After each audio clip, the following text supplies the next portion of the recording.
আসসালামু আলাইকুম। পৃথিবীর যে যে প্রান্ত থেকে দেখছেন এবং শুনছেন সবাইকে শুভেচ্ছা জানাচ্ছি।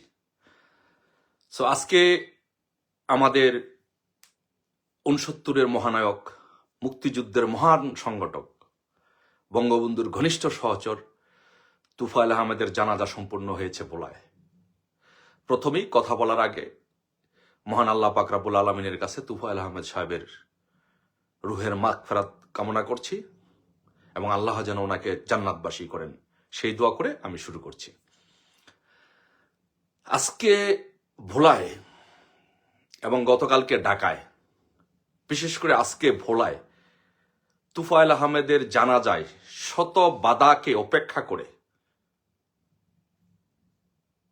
ভয় ভীতিকে উপেক্ষা করে যেইভাবে লক্ষ লক্ষ জনতা তুফাইল আহমেদ সাহেবের জানাজায় অংশগ্রহণ করেছে, এটি আমাদের জন্য একটি বিশাল, আমি মনে করি যে একটা সাইন, একটা সিম্বল যে বাংলাদেশের মানুষ ইউনূসের জামানা থেকে শুরু করে তারেক রহমানের এই যে অপশাসন, দুঃশাসন, নির্যাতন, এই অপশাসন, দুঃশাসন, নির্যাতনের বিরুদ্ধে এই দেশের জনগণ ফুঁসে উঠেছে। এই জন্য মানুষ এখন আর ভয় পাচ্ছে না। মানুষ সকল ভয় ভীতিকে উপেক্ষা করেই আওয়ামী লীগের যেখানেই জানাজা হচ্ছে, যে ফরম্যাটে যে কোনো প্রোগ্রাম হচ্ছে, সেখানে মানুষ গিয়ে উপস্থিত হচ্ছে। এবং আরেকটা বিষয় লক্ষণীয়, আপনারা দেখবেন যে এই জানাজার মধ্যে যখন মানুষ যাচ্ছে, তখন জানাজার মধ্যে গিয়ে কিন্তু মানুষ জয় বাংলা স্লোগান দিচ্ছে, মিছিল করছে। মানে মানুষের মধ্যে যে একটা পুঞ্জীবিত ক্ষোভ, মানুষের ভিতরে মনের মধ্যে যে একটা পুঞ্জীবিত আবেগ, অনুভূতি, সেটার বহি প্রকাশ হচ্ছে। সেটা মানুষ যেখানে সুযোগ পাচ্ছে সেখানেই দিচ্ছে। এমনি তো মানুষ রাস্তাঘাটে বিভিন্ন জায়গায় মিটিং মিছিল করতে পারছে না। এই তারেক রহমান, তার বাবা জিয়া রহমান, স্বৈর শাসক জিয়া রহমানের মতো, এবং তার ওস্তাদ এই ইউনূসের মতো আমাদের নেতাকর্মীদের উপর, এই দেশের জনগণের উপরে দমন নিপীড়ন চালাচ্ছে। কিন্তু এই দমন নিপীড়নকে উপেক্ষা করেই বাংলাদেশের মানুষ যখনই কোনো সুযোগ পাচ্ছে, তখনই সেই সুযোগে মানুষ জয় বাংলা স্লোগান দিচ্ছে। কারণ মানুষ তো স্লোগান দিতে পারছে না, মানুষের গলা টুটি চেপে ধরা হয়েছে। এইখান থেকে মানুষ মুক্তি চায়, পরিত্রাণ চায়। আজকে তুফাইল আহমেদ ভাইয়ের জানাজায় এটা প্রমাণ হয়েছে। তুফাইল আহমেদের মতো একজন কিংবদন্তি বাংলাদেশের জন্মের ইতিহাসের প্রতিটি বাঁকে বাঁকে যার অবদান রয়েছে, সেই ৬৯-এর গণ অভ্যুত্থান থেকে নিয়ে মহান স্বাধীনতা যুদ্ধে, মুক্তিযুদ্ধে তার নেতৃত্ব, তার বলিষ্ঠ নেতৃত্ব, তার ত্যাগ, একজন বীর মুক্তিযোদ্ধা। অথচ একজন বীর মুক্তিযোদ্ধার জানাজায়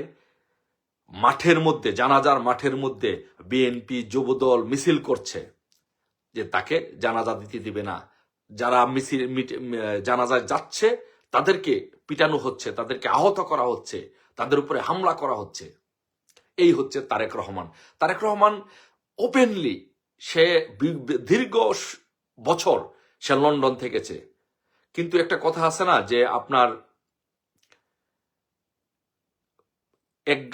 যে গাছের যে ফল, সেই গাছে সেই ফলই ধরবে, সেটা ছোট আকারে হোক বড় আকারে হলো। তাল গাছে আর কখনো জাম্বুরা ধরে না, তাল গাছে তালই ধরে। মাকাল গাছে মাকাল ফলই ধরে। অন্য ফল ধরার কোনো সুযোগ নাই। তারেক রহমানের রক্ত মজ্জায়, তার বাপ যে একজন খুনি ছিল, তার বাপ যে একজন স্বৈর শাসক ছিল, তার বাপ যে বাংলাদেশের রাষ্ট্র ক্ষমতা দখল করেছে, একজন স্বৈর শাসক ছিল, এটা তারেক রহমান প্রমাণ করেছে। এটা তার রক্ত মজ্জায়, তার রক্তের মধ্যে এই স্বৈর শাসন মিশে গেছে। সে একজন স্বৈর শাসক, একজন কুখ্যাত স্বৈর, তার বাবাকেও সে হার মানিয়েছে তারেক রহমান। সে একজন কুখ্যাত স্বৈর শাসক হচ্ছে এই তারেক রহমান। কুখ্যাত স্বৈর শাসক না হয়ে দীর্ঘদিন যদি সে লন্ডনে থাকার পরেও সে যদি ন্যূনতম পরিমাণ কোনো চেঞ্জ আসতো তার চরিত্রের মধ্যে, সে আজকে কি করতে পারতো? তুফাইল আহমেদের এই বাংলাদেশের জন্মে নিতে সে আজকে প্রধানমন্ত্রী হয়েছে, তার মা প্রধানমন্ত্রী হয়েছে, তার বাপ জোর করে রাষ্ট্র ক্ষমতা দখল করেছে বাংলাদেশের। কিসের জন্য করতে পারছে? বিকজ এই তুফাইল আহমেদরা নেতৃত্ব দিয়ে বাংলাদেশ সৃষ্টি করেছে। এই কারণে সে আজকে প্রধানমন্ত্রী হতে পেরেছে। তার মা প্রধানমন্ত্রী হয়েছে, 2.5 বারের প্রধানমন্ত্রী হয়েছে। কেন হতে পেরেছে? বিকজ এই তুফাইল আহমেদরা এই বাংলাদেশ স্বাধীন করে দিয়েছে, এই জন্য সে প্রধানমন্ত্রী হতে পেরেছে। অথচ তার এই অবদানকে, তুফাইল আহমেদের এই অবদানকে ন্যূনতম পরিমাণ কোন জায়গা থেকে স্বীকার না করে সে তার জানাজার মধ্যে, একজন কিংবদন্তির জানাজার মধ্যে সে ছাত্রদল, যুবদল এগুলো দিয়ে সে হামলা করিয়েছে। আমরা এর তীব্র নিন্দা জানাই, প্রতিবাদ জানাই, এবং তাকে বলতে চাই, শুধু নিন্দা, আমরা নিন্দা এবং প্রতিবাদ জানাই গড়ে বসে থাকার মতো লোক না। আমরা সেটা প্রমাণ করে দিতে, তাকে বলে দিতে চাই, স্মরণ করে দিতে চাই, মিস্টার তারেক রহমান, আপনি মনে আছে 2004 সালের পরে আপনি তালবাহানা করে, আপনি আপনার মা তালবাহানা করে চেয়েছিলেন একটা যেনতেন নির্বাচন করে আপনারা আবার ক্ষমতায় থাকতে। কি হয়েছিল 28 অক্টোবর মনে আছে? একদিনে আপনারা ঘরে ঢুকেছিলেন। এরপরে 111 এসেছে, তারপরে 111-এর সেনাবাহিনী আপনাকে পেদানি দিয়েছে, তারপরে সেখান থেকে আপনি মুচলেকা দিয়ে দেশ ছেড়েছিলেন। আপনাকে স্মরণ করিয়ে দিলাম। সো সেটা এখনো যায় নাই, সময় আসতেছে। আপনি আজকে দেখতে পেরেছেন যে কিভাবে বাংলাদেশের মানুষ যখনই সুযোগ পায়, চট্টগ্রাম ইঞ্জিনিয়ার মোশাররফ সাহেবের জানাজায় লক্ষ লক্ষ মানুষ জানাজা অংশগ্রহণ করেছে, মিছিল দিয়েছে, জয় বাংলা স্লোগান দিয়েছে।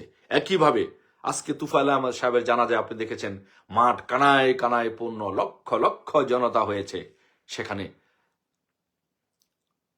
তার জানাজা অংশগ্রহণ করার জন্য। মানুষ জয় বাংলা স্লোগান দিচ্ছে, মানে বাংলাদেশে আওয়ামী লীগের গণজোয়ার এসে গেছে। বাংলাদেশের মানুষ আজকে অতিষ্ঠ, বাংলাদেশের মানুষ আজকে ত্যক্ত, বিরক্ত। বাংলাদেশের মানুষ চায় আবারও বঙ্গবন্ধু কন্যা শেখ হাসিনা এই দেশে আসুক। বাংলাদেশের মানুষ আবার বঙ্গবন্ধু কন্যা শেখ হাসিনাকে চায়। ইনশাল্লাহ অচিরই বাংলাদেশে শেখ হাসিনা আসবেন। আর শুধু যাওয়ার আগে এটুকু বলে রাখলাম, জনাব তারেক রহমান, আপনার এই কার্যক্রমের নিন্দা জানিয়ে রাখলাম এবং আপনার এই পরিণতি ভোগ করার জন্য আপনাকে সতর্ক করে রাখলাম। এর পরিণতি আপনাকে ভোগ করতেই হবে। বাংলাদেশ আওয়ামী লীগের পক্ষে গণজোয়ার সৃষ্টি হয়েছে। সেই গণজোয়ারে আপনি বেসে যাবেন। আওয়ামী লীগের ইতিহাস, আন্দোলনের ইতিহাস, আওয়ামী লীগ জনগণের রাজনীতি করে। মনে রাখবেন কথাটি। জয় বাংলা, জয় বঙ্গবন্ধু।